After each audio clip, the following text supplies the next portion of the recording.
akwai batu, akwai batu, ey, mala akwai batu, akwai batu, akwai batu, ey, mala akwai batu, akwai batu, akwai batu, na ce zan yi batu.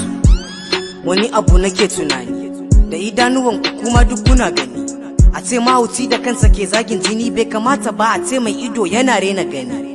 A da muke muku Allah ƙara lafiya, hangen nesa muke muku wane su mikiya, in kun riga mu cikawa mu sa ku addu'a, amma yaya kuke hana fuskan mu fara'a?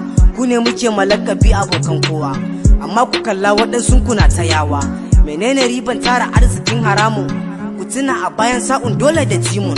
Aikin ku ne aka ce sasanta al'umma, amma da na aljihunan su kuke loma. Abin wallahi yana zubar muku kima.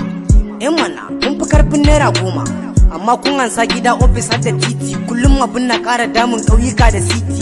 Yaya muke cin hanci bayan samun yanci?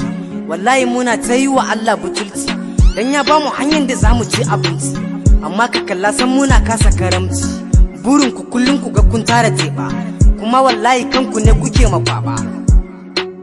Haba malam ofisa, ya kamata ku gane ku ne ginshikin ƙasa. Shin ba a baku albashi ne?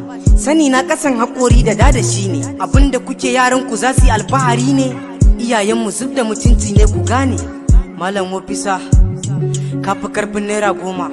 Malam ofisa, akwai batu, akwai batu, ey, mala akwai batu, akwai batu, akwai batu, ey.